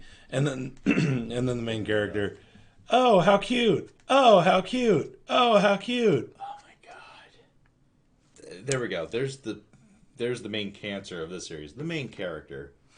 Such a clingy, klutzy... I'm not going to finish that sentence. You know, the fact that we only watched one episode of this and we had this much to say about it. And the fact that I wasn't even really paying that much attention to the episode. It's Insta-drop. Not my cup of tea. Yeah, the Girls in Panzer schools. Yeah, it's something like that. Like, Girls in Panzer was actually enjoyable, but this did kind of give me those kind of vibes, too. The Girls in Panzer, and by extension High Furry, that did this gimmick thing much better, because the gimmicks fit into the theme of the series. What the fuck do Galcos or Chinese martial arts have to do with armed jet ski racing, other than a fan service gimmick? Well, Californians wouldn't ever have a katana. Well, they're the obsessed with Japanese culture but don't understand anything about Japanese culture. Weebs. Yeah, they're the weeb characters. Oh. Stupid foreigners. Yeah. Like anyway, us. And by the way, that's actually very apt. Now, if you want to see the series isn't worth the talk. Yeah, if you want to see a better example of stupid foreigners obsessed with Japanese culture, watch OTAKU SAGA in Japan. Seriously, it needs the views. Anyway, view whore. All right. Next up, oh god. Nope. Suck. Skip. Sucked. The end. No thought at all went into this writing. It's not worth discussing. Skip. Yeah, it's really not. Yeah, no. If you haven't watched it, don't. They're terrible. This one gets a Dokuro. Is there anybody who actually continued watching this? Anybody? And unless you're watching this for science, there is no reason to. It's still bad? Ryu. Oh, you poor bastard. Ryu says it's still bad? Sacrificing himself once again. Nobody? Nope. Good. Nope. Not me. Okay. Ryu dropped it. There you go. Ryu dropped it. There's a sign. Yeah. All right. Moving on. Yeah. Oh! Anime of the fucking year. That laugh session that we had yesterday. Like I said in the reaction for the latest episode, LeChart's wings, face, and tits being left behind is probably the funniest 5 to 10 seconds of my life. For real. Good God. We were fucking howling for like a minute after that shit. Shit. It's so much better than I thought it would be. I know. Because I thought that it would be a one note series that gets old on the first episode. Oh my god. But it still could have turned out that way. It still could have turned out that way, but and gifts. Akito Yasaki's voice acting as Restarte is stellar. When her career is said and done, she should be remembered for this and not being the voice of Yui. Yikes. That's how good she is in this. It's really good. Like, really good. And also, fucking hilarious. Her range is really shown off in this. Right. I mean, I talked about it, I think, in the first episode. Normally, she's typecast as that really high-pitched girly girl character.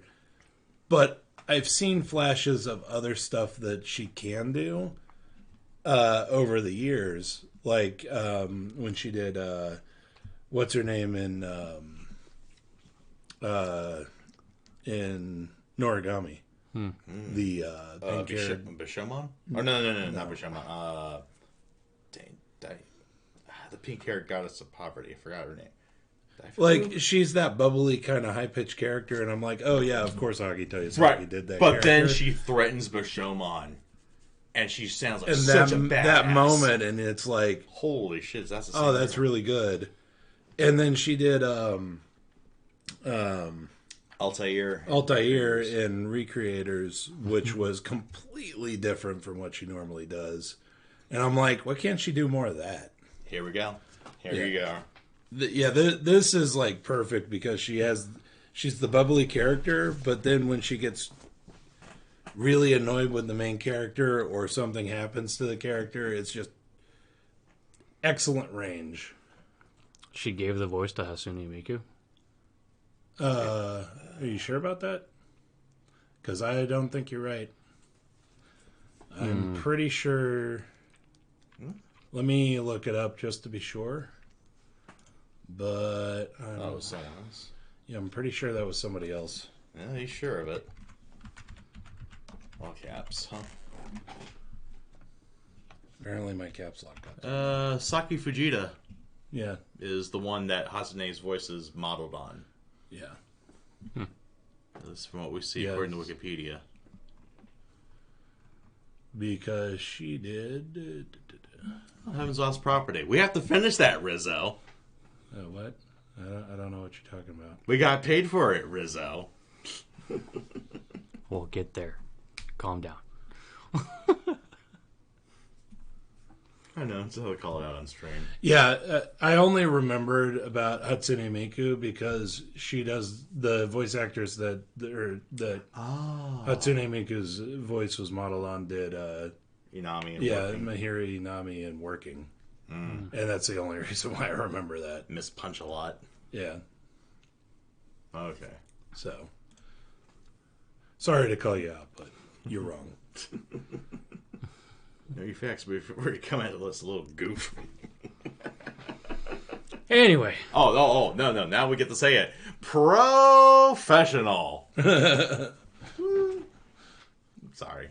Now we're going to be like half an hour late for our next stream. Because that's how karma works, children. Yeah. And maybe work. Yeah. But yes. Always. Actually, Cautious Hero is probably my anime of the season at this point. As long as it kind of sticks to its guns. There's true. It's still not quite out of the woods yet. It could recycle gags a little too often.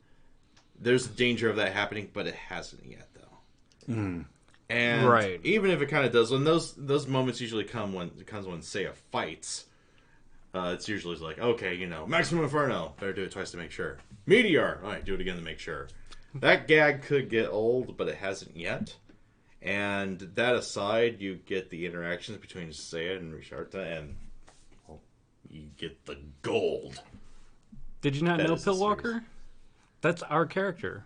Like Backlog-chan? The permanent reminder of our other incompetence and failure as a YouTube channel?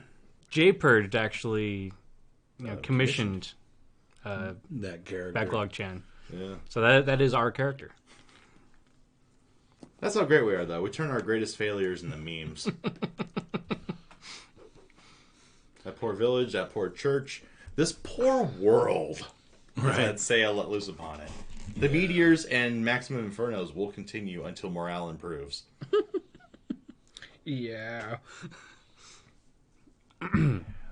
Anyway, moving along.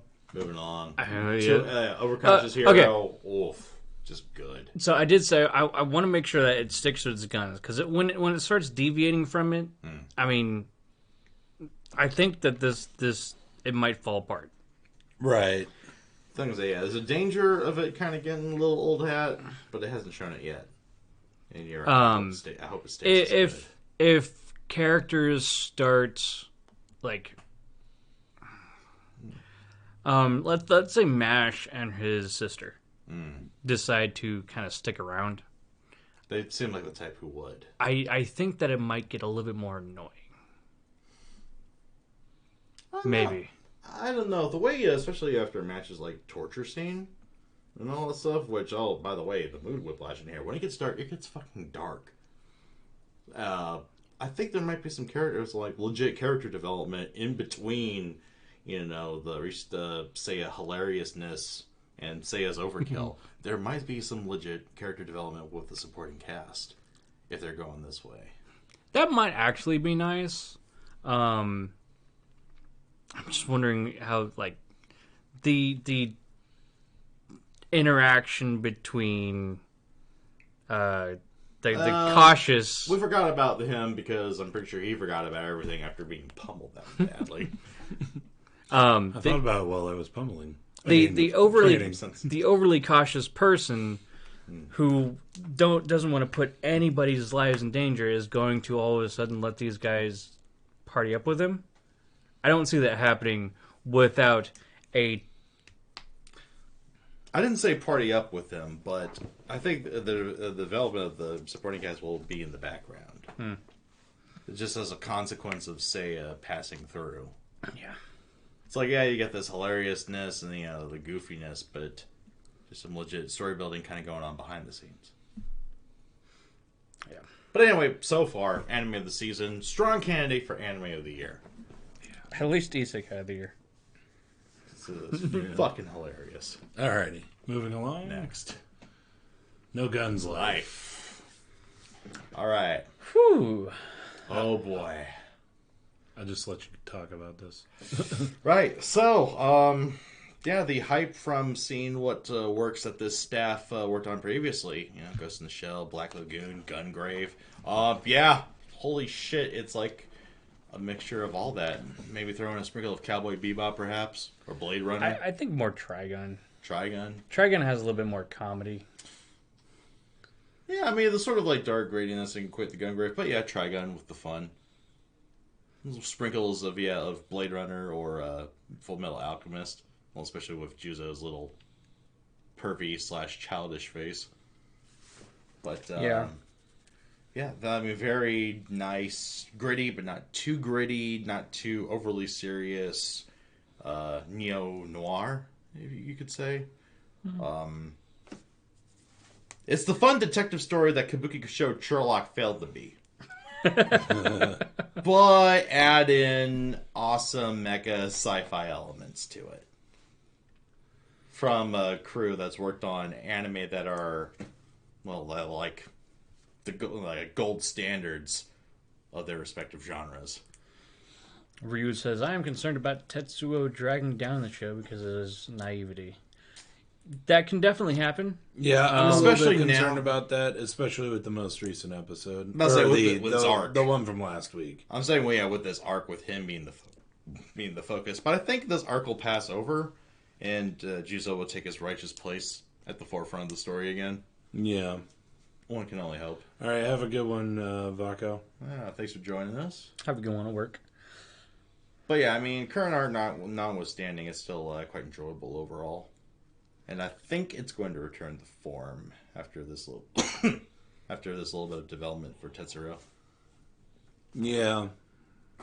I like this show, but the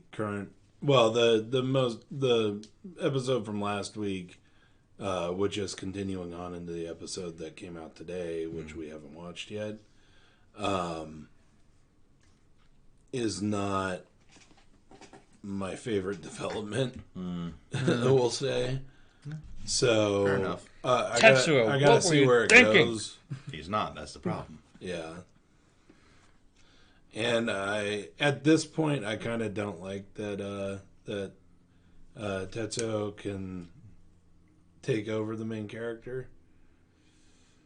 I don't know. Makes it a little bit dicey for me. Yeah, a bit OP, but again, I wouldn't say OP. I'm just I'm worried about the story developments of that. To be completely honest. Well, they can't spend the rest of the story like this, obviously. I mean, Juzo's going to have to take control of his body eventually.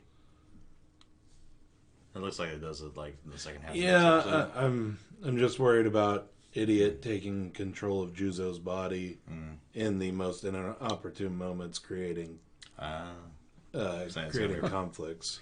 So a recurring thing, huh?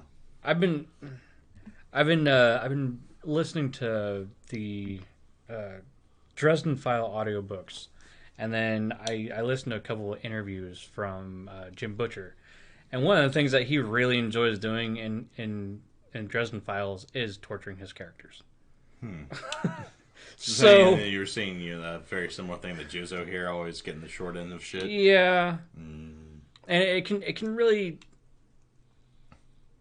be fun. I just hope that it goes a little bit more in that route and not overdone, I guess. Yeah, if this kind of continues, then it kind of makes Tetsuro, or kind of puts Tetsuro figuratively and literally in the driver's seat of the story and of Juzo. Don't want that to happen. I want Juzo to come back. Take his place at the head of the table again. Yeah. Tetsuo as a main character is not that interesting. Well, I mean, it's a naive young boy basically piloting a mecha. It's Evangelion all over again. Okay. Oh, no. Or Gundam before the Bright Slap. Which is almost as bad. So. Gundam with a capital gun. Exactly. There we go. Yeah. All right, so I'll have a good one. But Tetsuro aside, I'd say still a fantastic take on the noir genre. Great sci-fi series. I love the dystopian crapsack you're ruled by the corporation world that it's I love Juzo himself. I love Mary. Yeah, Mary. Oh, geez, didn't even talk about her. Woo! Yes, please. Top tier waifu. She can fix your arm. She can feed you a meal and look absolutely adorable doing it. She wears hot pants. And she can take out an enemy sniper. Awesome. Yeah. You know, what I liked is about at least the first episode is that I tend to enjoy those series where they're based in crapsack worlds but can still be fun. Yeah. Which this series seems to be able to do. You know, because it's a crapsack world, but, you know, you still get the jokes. Yeah. I think that was really kind of what showed up in the last episode. It's very, very jokey, very, like... At first, there's this very serious interaction. And then Tetsuro takes the helm, and shenanigans kind of happen. I was thinking more to Juzo's first interaction with the Blue Ring Corporation. Oh, you guys are also a bunch of addicts and whatnot. We're gonna buy up all your, all the cigarettes that you like just to make sure you have withdrawals and all that stuff. Please, you think I actually wanted things? I smoke them because I like the flavor. Yeah, right. Like that. But again, good things happen when you let the main character be a main character. Right.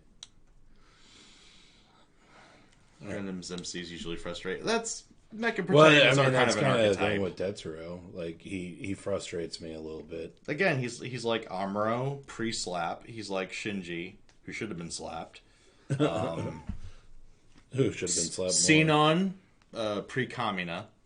Young mecha pilots are kind of annoying. It's part of their archetype. Yeah. Anyway, moving along. But yeah, No Guns Life. It's good. I'm just, I'd like to get out of the whole Tetsuro controlling Juzo phase. Get out of this arc. Yeah. Mm-hmm. All right. Yes, Oresuki. Ay. Mixed feelings on this. The greatest rom-com snafu I've seen in a while. It's both too real and totally unrealistic at the same time. I mean, it hurts to watch. It is fucking but hilarious. It's also hilarious. Yeah. And Pansy is a fucking hottie. But how friggin' involved is she in ruining everything, and you're ruining Joro's life. It's just and the bench. Again, the mark of Pansy, having her hand in everything. And it's background music that shows up every time. That's totally not John Williams' Imperial March. Right. Just no. And the fact that she got it from totally not Amazon, I'm pretty sure that a bench replica is going to be available on Amazon within the year. There we go. That's what we should do. Yep. Just to get it. You need a little one for the table. Yep. It would be the new waifu. Bench Chan. The ultimate waifu. Yeah. Jeez. No, when you meet Bench Kun, you'd rather meet Truck Kun. Because shit's about to go downhill. Yeah. But again, this series makes you laugh at times, makes you go to your bunk sometimes, it makes you rage sometimes. Like the last episode. I was going to say, it's the emotional spectrum of a high schooler. That was hilarious, Fanta. Bitchy. Yeah. Actually, a lot of Joro's inner thoughts are hilarious. Well, we talked about the voice acting with, in Cautious Hero. Mm. The voice acting in Oresuki is also really good. Especially like Joro. Yeah. Oh my god. The voice actor for Joro, nails it. Yeah, we kind of talked about it with this most recent episode. I think he's going to take over Yoshisuke Matsuoka's role as the go-to guy for an adolescent high school male. Maybe. He's kind of had some roles that are kind of in that archetype lately. Right. But yeah, it's just yeah, the voice acting really sells it, which is awesome. Oh, Samurai Cosmos. Kabuki Cosmos. Queen of all Cosmos. Okay, sorry for the reference. Yeah. Pansy's voice actor is Haruka Tomatsu. No, her voice sounds familiar, but unlike hers, I usually can't put names to actresses. Yeah, her name does sound familiar to me, but I'm spacing on it right now, so let me look her up.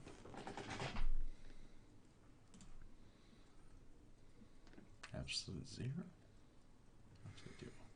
Hmm. I not have my glasses with me, so...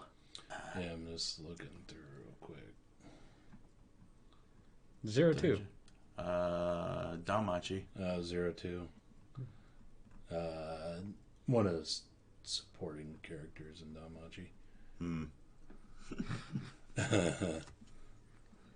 Oh yeah, and the fourth wall break. Yeah, I like its unabashed fourth wall breaks. Oh, those are great. Fourth wall demolition service over here. Right. How many has they done so far?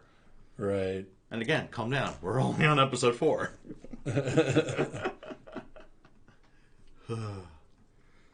No shame in this game. Again, you mean the flower dance that has one guy dancing with 3 girls and blah blah blah blah blah? Who are you talking to? Thank you, Mr. Exposition. Asuna. Oh. Anyway. But yeah. Yeah. Okay. I guess we're going to continue since... Yeah. Yeah. I don't know how this makes me feel. I know exactly how it makes me feel. I really like this series. It's part of our Wednesday Best Day lineup, and it's not... It's there for a reason. Yeah. It doesn't bring it down at all for me. So... It's the finisher. Yeah, it is the finisher. And it's a good finisher. Yeah. Anyway, so... Oh, yes. Rifle is shitty. Okay. So here we go. If Origara had sorry, Ryu says if Origara had a crack baby, Oresuki's the show. Oh, yeah. Yeah, a crack baby probably dropped it on its head during the birth. So, Rifle is Beautiful really sucked. The end. Not to put too fine of a point on it. The characters were all unenjoyable. Cardboard cutouts of their respective archetype. And we've moved on from that. Yeah. But yes, totally. My girls with guns, my favorite. I'm sorry. I'm about to shit all over this show. Leave now. Massive piles of shit incoming. It was like, I only watched the first episode, but the first episode was unenjoyable.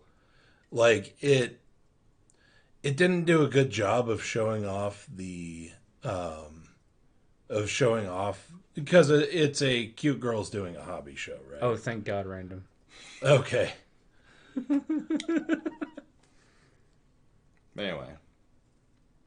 Yeah, it's a cute girls doing a hobby type show, but it doesn't show off the hobby very well. It has, so the main character, actually all four of the characters are girls that have been doing competitive marksmanship since they were in middle school at least. Most of them longer.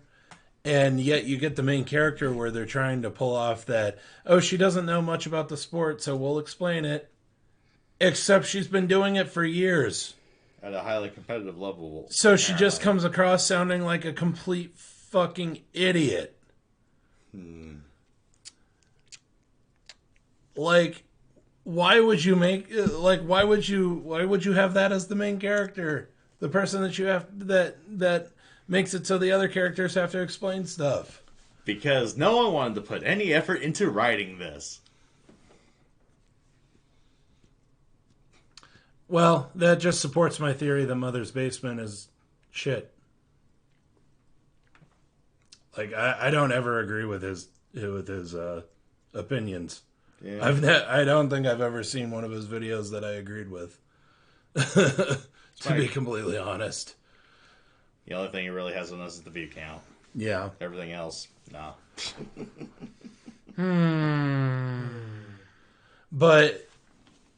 But yeah, so that was probably my biggest thing, was the main character should know everything about the sport, knows nothing about the sport, so all the other characters have to explain it to her. You got to have one or the other. You cannot have both. Right. Especially, like, I mean, maybe if she had, like, an accident, she got hit in the head and had, like, memory damage. Maybe. Yeah.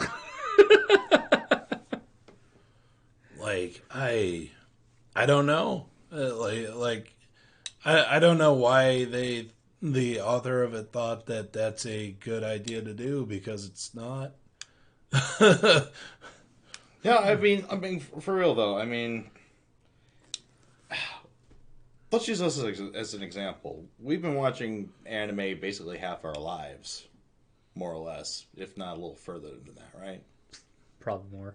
So, what if we decided? Oh, jeez, this is gonna be stupid. What if we made an OTAKU Saga an anime, right? And then all of a sudden, you have Rizzo not knowing what a slice of life series is or what the term means.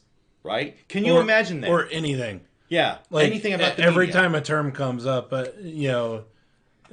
somebody who's, supposed to have watched anime for, 15 plus years. Right? And you're asking me what's a shonen show? Right? What Do you realize how stupid that sounds? That's exactly the situation here. So I'm sorry, Mother's Basement. You're fucking stupid. If you think this is a good anime. You're wrong. Just straight out, calling you out. Yeah. Captain Black Eye. Food Wars does this too. Students at an elite culinary school don't know basic techniques or methods. Let's say not even how to properly handle a knife. Yeah. Yeah. Just a little bit of thought can correct some issues here. Just a little bit, not a whole lot. We're thinking about it. Ritus. Thinking of what? Why not add a series from Backlog Jong and then short stream days? We're thinking about it. Anyway. Sometimes it comes down to how much time we actually have to do stuff. Yeah. Which is usually never, hence why we're in the situation we're in. Yeah. But yeah, so my opinion on Rifle is Beautiful. Actually, Rifle is Beautiful is probably my least favorite show that aired this season. And that includes Tokuhana. Rifle ain't beautiful. Rifle is shit. Yeah. All right. And so we're going to move along. Because I could honestly rail on Rifle is Beautiful all day because it doesn't even get its facts about marksmanship. Competitive marksmanship very good. Pillwalker brought up some good points in Discord. No conflict, or the conflicts don't make sense. Comic Girls pretty much showed us how a show of this type should be done. I think a better example of this kind of show, how it should be done, Bakuon. Because, yeah, it's cute girls enjoying a hobby, but those kind of series are supposed to be fun. They're supposed to bring outsiders into the hobby, and Bakuon has a really good job of that. Bakuon was really good. Another good one was Long Riders, which is not a series that we collectively watched. I watched it by myself. I think I watched like clips and scenes of it. And then K-On! Is, well, it's like the gold standard of the genre. I mean, for real, it's like we watched K-On! The first time. We wanted to start a band. It's supposed. Right. That's what these kind of anime are supposed to do. They're supposed to get you into wanting to do it. Yeah. Anyway, yeah. Moving along, we have currently in editing. Actually, the last 3 or 4 episodes of the series are currently in editing, Yamato.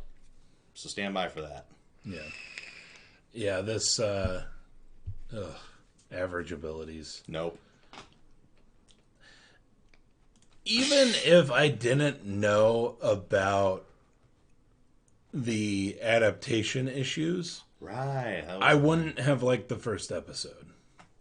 The fact that I knew about the adaptation issues made the first episode insulting to my intelligence. It already was insulting to my intelligence. It just, it's like the worst aspects of Moe Blob thrown together. Yeah, there's a better title, Fanta.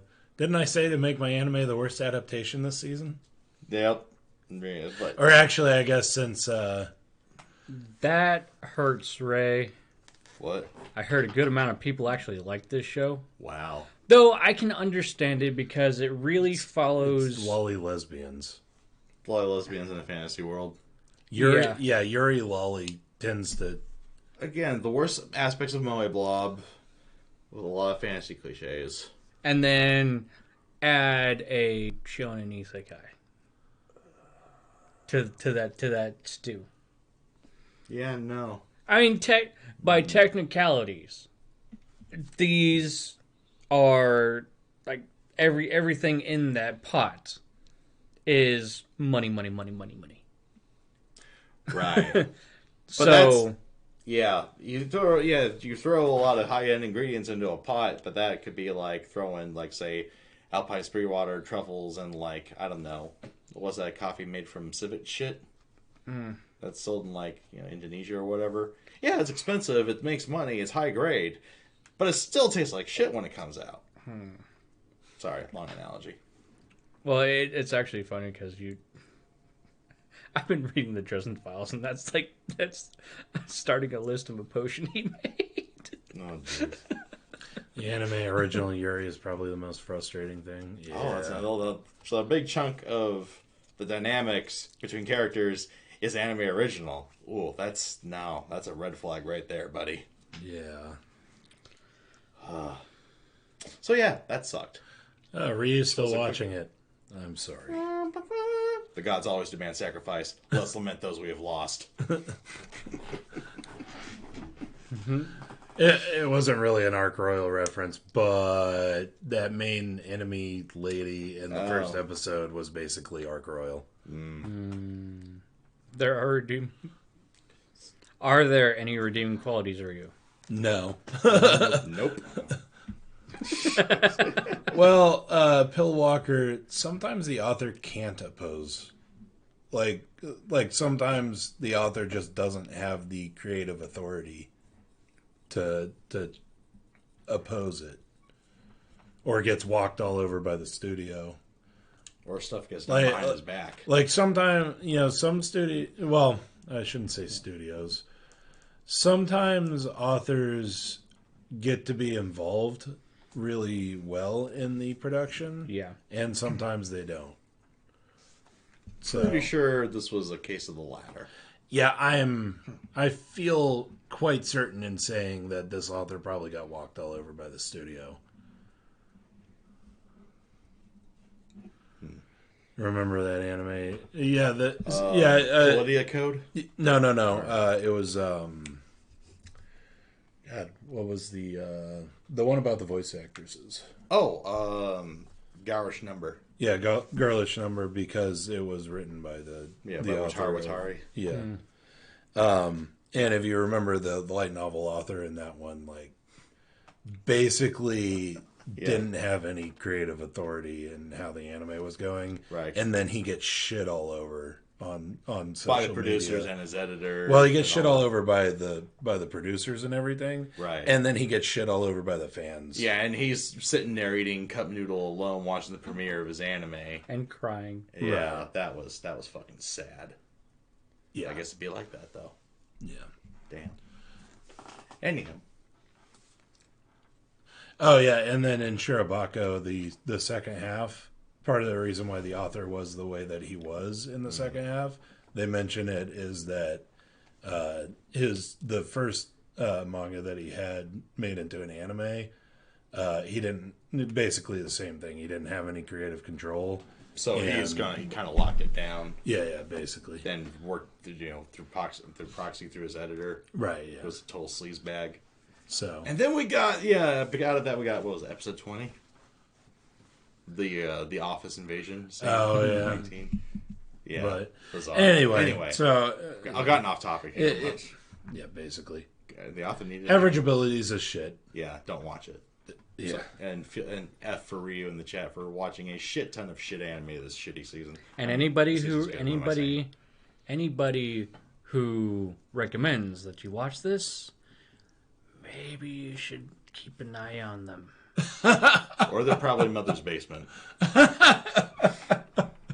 Damn. Keep the FBI on a speed dial. And that was the last one. And don't look in the basement. Vinland Saga? I didn't put Vinland Saga in there because it was a continuation. Okay. Or the same it was a continuation that's been airing since last season, I should say. Yeah. Fair enough. But I mean, if you want to talk about Vinland Saga, so far so good. So far so good. Thorkel is bad. I'm a really big fan of good historical fiction, and Vinland Saga is excellent historical fiction. Emphasis on history and fiction. Right. When it gets historical, good God. When it gets fictional, good God. Yeah. There's very little subtlety with this anime. But I mean, that's really all I had to say about Vinland Saga, to be honest. Yeah. Oh wow. It really is the next Attack on Titan, like, feel. It is truly a Wit Studio work, like as we know it. I mean, as much as my favorite anime from Wit Studio, I think still is the Rolling Girls. This is Wit Studio as the world knows it. Right. Back to form, especially after lackluster ending in season 7 of Attack on Vinland Titan. Saga is fodder for Shadiversity. He really needs to make more videos on this. Yeah, he really does. I love his first video on it. Man, he would have a heyday with it. Yeah, I think he sure. really needs to. I think he really needs to check out some of the day-to-day life type scenes that were in the early part of the show. I think Chad and Metatron should also take a look at it, because Metatron also does a bunch of like historical living things. Right, like actual day-to-day life in the medieval period. And didn't one of them actually name drop Maria the Maria the that Virgin was Witch? Skullgrim? Skullgrim. Okay, yeah, the other, I guess, historian, medieval historian. Which was a really good historical fiction as well. Apparently have the best depiction of medieval warfare. Yeah. I'd agree. I mean, shit. Did they actually have like the Battle of Agincourt? But yeah, the four like historical YouTuber, like historical battle YouTubers I watch, like Lindy Beige, Shadowversity, Skullgrim, and Metatron. I really think that they really should kind of dig their teeth into this one, because I think they'd all get it. Yeah, there's if any of them are watching, there's a lot to like. There's a lot to like, and if you go like dig deeper into a similar anime, there's a lot to riff on too.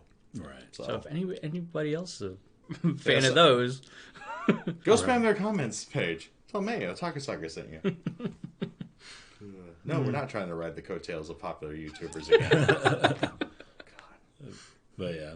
Anyway, so that has been this season. Yep. And poor Ryu. Yeah, poor Ryu. I actually do want to go back and finish some of the isekai that we've covered. Oh dear. I like to watch Short Metal City someday, but hey, it's time for me to get up and go to work. It's time for us to get up and get ready for work. So I'm gonna leave with this. I do want to watch some of the isekai shows that we've dropped, as well as continuing watching ones where I want to do a review for all of them. Awkward ringtone, one that'll actually wake him up. Well, that's not a ringtone; that's an alarm. Yeah, it's one of the songs that I have on my phone that is super loud. I really liked the Zero Rant video that I did on those few episodes of Dragon Ball Super, and I really want to get back into doing something like that with some of the isekai series that we've dropped. So hopefully that comes up. It won't come up till probably next season, when I actually can maybe get time and put a little bit of effort into it. Yeah, no, like content, it's actually good and homemade and thought out, not just off the cuff streams and all that stuff. What a concept, right? Well, yeah, I'm waiting for link to that video. You haven't watched that video? I'll find it and I'll send it to you in PMs. Actually, when did you do that one? It was right after, literally right after the Goku Black arc ended. I was pissed about it. Anyway, so thank you guys so much for joining us for this stream. We'll be back tomorrow, hopefully morning, probably morning or early afternoon, maybe. Yeah. With our normal Friday stream, which hopefully will include Beastars. We'll see. That one's not on us. Blame the subber. But yeah, hopefully Beastars, Azur Lane, and No Guns Life. Yep. So until then. Thank you guys so much for joining us. As always, I'm Rizzo. I'm Zero. And I'm DK. See you next time.